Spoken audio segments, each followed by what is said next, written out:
Sargam practice করলে আমাদের সুরের সেন্সটা তাড়াতাড়ি বৃদ্ধি পাবে। চলুন আমরা সেই বিষয়ে যাওয়ার আগে বোঝার চেষ্টা করি আসলে সুরের সেন্স বলতে আমরা কি বুঝি। আসলে সুরের সেন্স বলতে আমরা বুঝি সুর সম্পর্কে অভিজ্ঞতা। আপনার যদি সুর সম্পর্কে অভিজ্ঞতা বা ধারণা ভালো থাকে তাহলে কি আপনার সুরের সেন্স ভালো বলা যেতে পারে। সুরটা কি আসলে? আমরা যে সারে গামাগুলা বাজাই প্রতিটা এক একটা সুর, এর মধ্যে কোমল, করি, শুদ্ধ ইত্যাদি বিষয় থাকে।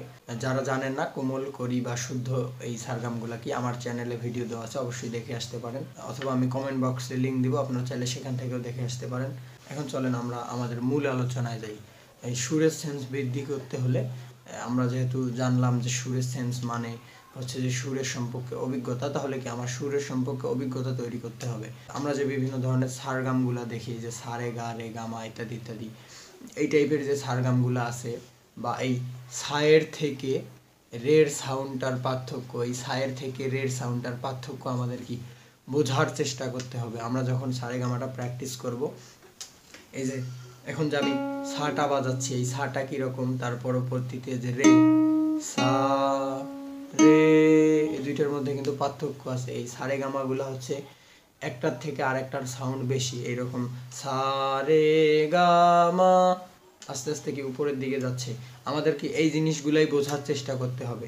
সুরের সেন্স এই জিনিসটা হচ্ছে অনেকটা অভিজ্ঞতার ব্যাপার। এটা আপনি যত বেশি প্র্যাকটিস করবেন তত বেশি আপনার মধ্যে আয়ত্তে আসবে। এর পরবর্তীতে যে কিছু প্র্যাকটিস থাকে সেগুলো করলে আপনার হচ্ছে যে সুরের সেন্সটা তাড়াতাড়ি আসবে। আপনি চাইলে এভাবে প্র্যাকটিস করতে পারেন।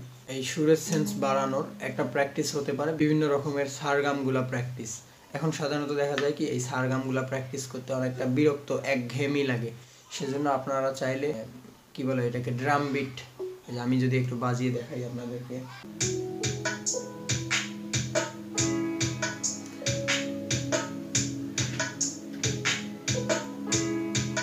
আপনারা চাইলে এরকম কাস্টমের ড্রাম বিটের সাথে সারেগামাগুলো প্র্যাকটিস করতে পারেন।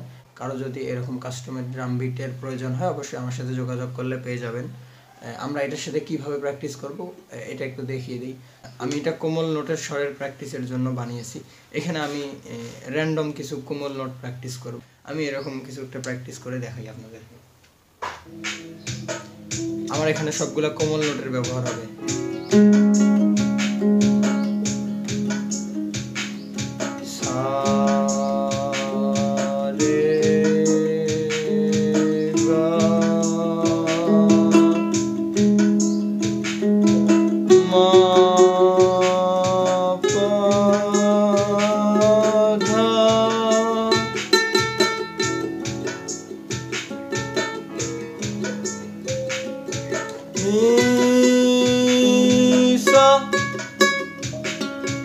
Nisa, nisa, nisa.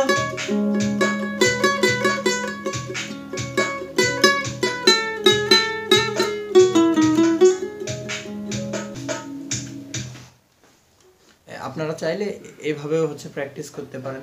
এর পরবর্তীতে আপনারা চাইলে মেজর স্কেল এবং মাইনর স্কেল এই দুইটার সাথে মিলিয়ে প্র্যাকটিস করতে পারেন। সেই রকমভাবে কাস্টমার ড্রাম বিট তৈরি করে নিয়ে আপনারা প্র্যাকটিস করলে দেখা যাবে কি এই যে একঘেয়েমি লাগার যে বিষয়টা এটা হবে না। আপনারা যেটা সব থেকে বেশি যেটা করতে পারেন সেটা হচ্ছে এই রকমের সারগামগুলো প্র্যাকটিস করবেন বেশি বেশি করে, সাথে সাথে উচ্চারণ করে চেষ্টা করবেন উচ্চারণটা সঠিক করার। যদি এরকম কাস্টমার ড্রাম বিটের প্রয়োজন হয় অবশ্যই আমার সাথে যোগাযোগ করলে পেয়ে যাবেন।